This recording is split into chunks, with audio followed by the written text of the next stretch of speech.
2025 లేదా 26లో డిగ్రీ లేదా బీటెక్ చదివారా? సాఫ్ట్‌వేర్ జాబ్ కోసం ఎదురు చూస్తున్నారా? అయితే కోడ్ జ్ఞాన్ 100 డేస్ కోర్సులో చేరండి, జాబ్ సాధించండి. నమస్కారం డాక్టర్ హరీష్ గారు. నమస్తే అండి. సాలరీ తీసుకునే ఎంప్లాయీ మిలియనీర్ అవ్వచ్చా? అవ్వాలి అనంటే ఎలా? ఓహ్! నిజంగా గూడా శాలరీ తీసుకుంటూ మిలియనీర్ అవ్వడం కష్టం అనిపిస్తుంది. బట్ డిసిప్లిన్ ఉండి, ప్లాన్ చేసుకుని, చేసుకోవాలి అనుకునే వాళ్ళు స్టెప్ బై స్టెప్ దాంట్లోకి ప్రోగ్రెస్ అవుతూ వెళితే అవ్వచ్చు, మిలియనీర్ అవ్వచ్చు. బట్ ఆ లెంత్ అంటే టైం పట్టడము, నీకున్న శాలరీలో నీ ఖర్చులన్నీ పోను, దాని లోపల సేవింగ్స్ చేస్తూ, ఆ సేవింగ్ కరెక్ట్ ప్లేస్‌లో పెట్టి, అది ఇన్వెస్ట్‌మెంట్ డబుల్ అయ్యి రావడం చాలా నాలెడ్జ్ అండ్ స్కిల్‌తో కూడిన పని. మామూలుగా మన సిస్టమ్‌లన్నీ గవర్నమెంట్‌లు ఇవన్నీ ఎలా డిజైన్ చేస్తాయంటే, మనకు వస్తున్నట్టే ఉంటాయి, డబ్బులు రావు. అవును. వచ్చినట్టే ఉంటాయి, ట్యాక్స్ రూపంలోనో, ఖర్చుల రూపంలోనో వెళ్ళిపోతుంటాయి. నేను చాలా మందితో డిస్కస్ చేస్తుంటాను ఈ ఫైనాన్షియల్ ఆస్పెక్ట్ ఇవి మాట్లాడుతున్నప్పుడు. మన దగ్గర కింద కమెంట్లో కూడా చాలామంది పెడతారు, నువ్వు రీజన్ చెప్పు, ఊరికే మాటలు ఎవరైనా చెప్తారు, నువ్వు అసలు ఎలా సంపాదించాలో చెప్పు అంటారు. నిజమండి, సంపాదించడానికి మార్గాలు చెప్పినా శాలరీ మైండ్ సెట్లో ఉన్నవాళ్ళు మిలియనేర్ అనేసరికి వాళ్ళకు బ్లాక్ ఉంటుంది. ఈ ఒక్క లాజిక్ పట్టడానికి ట్రై చేయండి.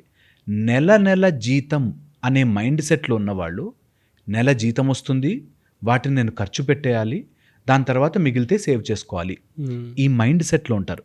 ఎవరైనా శాలరీడ్ వాళ్ళు మిలియనీర్ అవ్వాలంటే నేను చెప్పిన టెక్నిక్ను ఫాలో అవ్వండి. సంవత్సరము ఖర్చులు, సంవత్సరానికి ఎన్ని ఖర్చులు ఉంటాయి, సంవత్సరం మొత్తానికి నాకు కావాల్సింది ఎంత. మనకు ఒకప్పుడు రైస్ బ్యాగులు కొనుక్కునేవాళ్ళు, సంవత్సరానికి తగ్గ రైస్ బ్యాగులు అని, నెలకి ఎంత అని కొనుక్కోము. అలాగా నీ సంవత్సరం మొత్తం ఖర్చులు ఏమేమి ఉంటాయి, లావిష్గా బతికితే ఎంత, ఏమేం చేయగలవు, ఎంత మొత్తం అవుతుంది అనేది ఒక అమౌంట్ పక్కన పెట్టుకుని కంప్లీట్గా లిస్ట్ చేసుకోవాలి. అప్పుడు మన మైండ్ సెట్ సంవత్సరానికి తగ్గ ఇన్కమ్, సంవత్సరానికి తగ్గ ఎక్స్పెండిచర్. అందుకే మనకి యాన్యువల్లీ ఎంత ఇన్కమ్ అనే మైండ్ సెట్ వచ్చింది. సో యాన్యువల్గా నువ్వు ఎంత సంపాదించగలవు, నువ్వు మిలియనేర్ ఆర్ కోటీశ్వరుడు అవ్వాలి అంటే ఎంత సేవ్ చేసి డబుల్ చేయాలి అనే జనరల్ క్యాల్కులేషన్ రావాలి. జనరల్గా అందాజుగా నేను 10 ఏళ్లలో కోటీశ్వరుని అవ్వాలా, 5 ఏళ్లలో దాన్ని కుదించలేనా అనేది అర్థం చేసుకోవాలి. 3 ప్రిన్సిపల్ ద్వారా నేర్చుకోవచ్చు. ఇది జస్ట్ యాజ్ ఎ లెర్నింగ్. ఏమైనా వీడియో చూస్తున్నారు కదా, సరదాగా ఏం చెప్తావు, అలా కాదు నాకు ఫార్ములా చెప్పే, డైరెక్ట్గా లంకె బిందులు ఓపెన్ చేయాలంటే చెప్పలేం. కానీ నేను చెప్పిన ఫార్ములాని మైండ్కి ఎక్కించుకుంటూ యూజ్ అవుతుంది. ఫస్ట్ ఫౌండేషన్ ప్రిన్సిపల్ అంటాం. ఫౌండేషన్ ప్రిన్సిపల్ ఏంటంటే, నీకు దేనివల్ల ఆ శాలరీ వస్తుంది, ఆ శాలరీని నేను ఓన్గా చేయొచ్చా, దేనివల్ల. నేను ఇప్పుడు ఒక ఉద్యోగానికి వెళ్ళి నేను ఇంత చేశానంటే నాకు ఇలా వస్తుంది అని నీకు తెలిసింది అనుకో, దాన్ని నేను ఓన్గా బయట చేయొచ్చా. దట్ వే యువర్ శాలరీ, నీకు ఎందుకు నీకు ఆ శాలరీ ఇస్తున్నాడు రా అనే పాయింట్ తెలుస్తుంది. నీకు ఎవరైనా ఒక జీతం ఎందుకు ఇస్తున్నారు, నీలో ఏదో ఉంది, అది నువ్వు అమ్ముతున్నావు, ఆ టాలెంట్ వల్ల నీకు వస్తుంది. దీన్ని నేను ఎంత ఫౌండేషనల్లీ స్ట్రాంగ్ చేసుకోవచ్చు, that is foundation principal number 1. Okay, next వచ్చేసి మల్టిప్లయర్. మల్టిప్లయర్ అంటే దీన్నే నేను సిస్టమ్గా చేసి, ఇదే శాలరీతో, నేను దాచిపెట్టుకున్న శాలరీతో నేనే ఒక సిస్టమ్ చేయొచ్చు. ఫర్ ఎగ్జాంపుల్ చెప్తాను, ఒక టీచర్ ఉంది, ఆమె సైన్స్ చాలా బాగా చెప్పగలదు. తను స్కూల్కి వెళ్ళి రోజంతా సైన్స్ టీచ్ చేస్తే తనకి ఇంత అని శాలరీ ఇస్తున్నారు. సైన్స్ బాగా చెప్పగలవా, దాన్ని ఇంప్రూవ్ చేసుకో. ఈజీగా ఎలా చెప్పచ్చు సైన్స్, ఈజీగా ఎలా మార్చచ్చు. ఎంతమంది పిల్లలు నా అండర్లోకి వచ్చాక వాళ్ళు 40% మార్కులు వచ్చిన వాళ్ళు 70కి వెళ్ళారు, 80కి వెళ్ళారు, list it out. So you make a foundational ground principle. ఇది నెంబర్ 1. దీని తర్వాత మల్టిప్లయర్. ఒక పిల్లవాడికి నేను ఇంత టైం పడుతుంటే, నేను ఒకవేళ నా దగ్గరికి 10 మంది పిల్లలు వస్తే నేను అంత ఎనర్జీ పెట్టగలనా. ఇప్పుడు ఒకడికంటే వాడిని చేయబట్టి దిద్దిచ్చాము, నేర్పించాము, తిట్టి చేయించాము, అది 10 మందికి చేయగలనా. సో మల్టిప్లయర్ అంటారు. దాని తర్వాత వస్తుంది third principle, that is called accelerator. Accelerator of foundation శాలరీని పెంచాలి అంటే, నువ్వు ఇదే దాన్ని ఎంతమందికి నేను రీచ్ అవ్వగలను, ఎంత క్విక్గా రీచ్ అవ్వగలను, ఎంత ఎఫెక్టివ్గా సొల్యూషన్ తీసుకురాగలను. అదే మార్కులు సైన్స్ అన్నామంటే, ఎంతమంది దగ్గరికి వెళ్తే మళ్ళీ 1000 మందికి చెప్పాను, అందులో 10 పాస్ అవుతున్నారంటే పాయింట్లెస్. అలాగ మీరున్న ఏ ఫీల్డ్ అయినా అండి, డబ్బు రావాలంటే ముందు ఆ డబ్బుని ప్రేమించి, డబ్బు గురించి రావాలి అంటే నన్ను ఇష్టపడి నాకు డబ్బులు ఇచ్చిపోవాలి. ఏడుపు డబ్బులు వద్దు మనకి. ఎవరు ఏడుస్తూ ఏం అని ఇవ్వద్దు. ఇష్టంగా హాయిగా ఇవ్వాలి. అబ్బా నా ప్రాబ్లం సాల్వ్ అయింది తీసుకో అని ఇవ్వగలిగే వర్త్ ఇవ్వగలిగితే నిజంగా అండి శాలరీతో పాటు మీరు కోటీశ్వరుడు అవ్వచ్చు. ఆ శాలరీలో 1% అయినా జస్ట్ ఒక కొంత అమౌంట్ అయినా పక్కన పెట్టి నేర్చుకోవడానికి, మీ స్కిల్ని డెవలప్ చేసుకోవడానికి ఇన్వెస్ట్ చెయ్యండి. మీరు ఎంత అప్గ్రేడ్ అవుతుంటే అంత నాలెడ్జ్ పెరుగుతుంది. ఈ మాట అనగానే అండి చాలామంది కోర్సుల మీద కోర్సులు కడతారు. అది వాడికి యూజా, అది ఉపయోగపడుతుందా అనేది ఆలోచించరు. పోనీ జాయిన్ అయ్యాక దాని తర్వాత అక్కడక్కడ 10 మందితో ఫ్రెండ్స్తో ఫ్రెండ్షిప్ చేసుకున్నాము అనే దానికి వెళ్తారు. కానీ నిజంగా కంటెంట్ పట్టి నేర్చుకోవాలి, నేర్చుకున్న దాన్ని మార్కెట్లో అప్లై చేయాలి అనేది మిస్ అయిపోతారు. అందుకే మీరు చూడండి, ఒక్కసారి శాలరీ అనేది డ్రగ్ లాంటిది. ఒకసారి అది అలవాటు అయిపోయిందంటే సరే శాలరీ వస్తుంది కదా ఇంతలోనే చేసుకుందాం, ఉన్న దాంట్లో సంతోషంగా ఉండాలి, ఈ టైప్లో కొటేషన్లను వస్తాయి. నేనంటే డబ్బులాగా ఆడండి గేమ్, ఏమవుతుంది?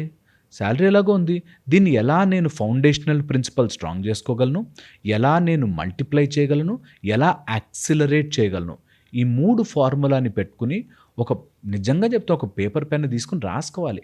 మనకి ఒక జమ్ లాంటి ఐడియా. ఎవ్రీ 20 థాట్స్కి డబ్బు గురించి ఆలోచిస్తుంటే ప్రతి 20 ఆలోచనలకి 18 అంటారు. నేను మరీ 18 అంటే ఇటు స్పిరిచువలిస్ట్ అందుకే ఇలా చెప్తున్నానని 20 చేశా. 20 ఆలోచనలకు ఒక జమ్ము లాంటి వజ్రము లాంటి థాట్ వస్తుంది అంటారు.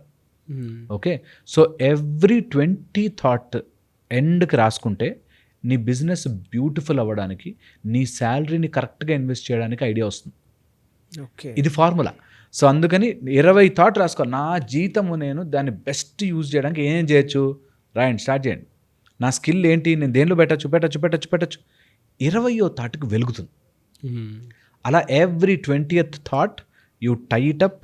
దాన్ని నేను అప్లై చేయడానికి కొంచెం నడుముంచాలండి. ఇంట్లో జరిగే గొడవలు, తిట్టుకోవడాలు అవి ఇవి ఎప్పటికుంటాయి. డబ్బు సైడ్కి వెళ్ళాలి అనుకున్నా అదో గేమ్ లాగా తీసుకుంటే, మనము కష్టపడ్డ దానికి ఫలితం వస్తుంటే దానికి కిక్కే వేరుంటుంది. సో అందుకనే ట్రై చేసుకోవాలి. ఇలా చేస్తున్న వాళ్ళు ఒక వెరీ ఇంపార్టెంట్, ఇది మహాలక్ష్మి సమేత ఉపాసన చేసుకున్న వాళ్ళకి, మనకి పక్కనే లక్ష్మీదేవిని ఎప్పుడైనా చూడండి, 2 ఏనుగులుండి ఆ ఏనుగులు వేస్తుంటాయి. ఎప్పుడైనా సరే గుర్తుపెట్టుకోవాలి, ఎలిఫెంట్ ప్రిన్సిపల్ ఏంటంటే ఎలిఫెంట్ పక్కన వాళ్ళని పట్టించుకోదు. It is on its way. Okay, అగ్రెషన్లో కాదు, మామూలుగా నడుస్తున్నప్పుడు ఒక బ్యూటిఫుల్ స్వేలో వెళ్తుంది ఏనుగు. మనము కూడా బిజినెస్ చేస్తున్నప్పుడు, లేకపోతే శాలరీ తీసుకున్నప్పుడు, జాబ్కి వెళ్తున్నప్పుడు ఎవడెవడేమనుకుంటాడు, అమ్మో ఏమనుకుంటాడు, ఇందులో పడి చాలామంది వదులుకుంటారు లైఫ్ని. అన్నీ పక్కన పెట్టండి, హ్యాపీగా లక్ష్మీదేవి స్వరూపాన్ని ఊహించుకోండి. అమ్మవారు మీ ఇంటి ముందుకి డబ్బులు వేసి వెళుతుంది. అమ్మవారికి అవసరం ఇలా కష్టపడి పని చేసుకునే వాళ్ళ కోసం, స్కిల్ని పెంచుకునే వాళ్ళ కోసం అవసరం. సో అలా చేసుకోవడానికి ఆ పిక్చర్ని మైండ్లో పెట్టుకుని నేను చెప్పినట్టుగా ఫౌండేషన్ ప్రిన్సిపల్ని డెవలప్ చేయండి, multiply it, then accelerate it. ఇలా చేసుకుంటే శాలరీతో ఉన్నవాళ్ళు బాగా బ్యూటిఫుల్గా చేయొచ్చు.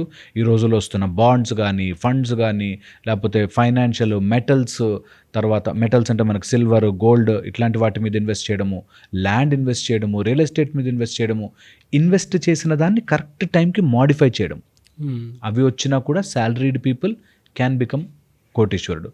శాలరీ అనేది మంత్లీ నన్ను కట్టేస్తుంది అనే దాంట్లో ఉండకూడదు.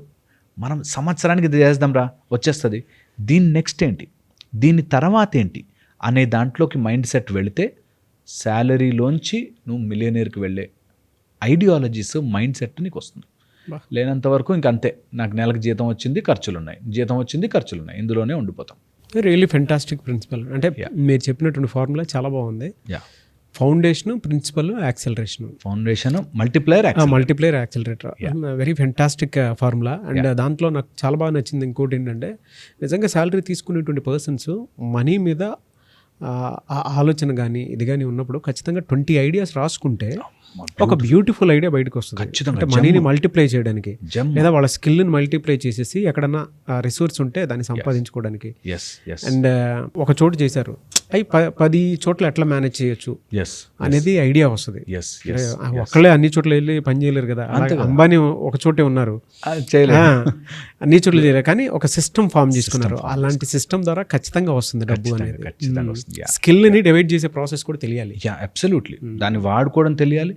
దానికే అండి మనకి ఇలాంటి ప్లాట్ఫామ్స్, ఇప్పుడు సుమన్ టీవీ లాంటి ప్లాట్ఫామ్స్ కానీ, బిజినెస్ ప్లాట్ఫామ్స్ కానీ ఉంటేనే మనకి అది మైండ్లో ఆ ఆలోచన విచ్చుకుంటుంది. లేకపోతే అలా కన్స్ట్రక్టెడ్గా ఉండి నాకు రావట్లే అనే దాంట్లో ఉండిపోతారు చాలా. Great formula. Anyway sir, thank you so much sir. చాలా మంది క్లాసెస్ అడుగుతూ ఉన్నారు. యా, సో ఎప్పుడుండే అవకాశం ఉంటుంది? కౌళ్ళ సూర్య సాధన మనకి August 1 నుంచి స్టార్ట్ అవుతుంది. 1 నుంచి 5 వరకు మార్నింగ్ ఉంటుంది, ఆన్లైన్ ఉంటుంది, జూమ్లో ఉంటుంది.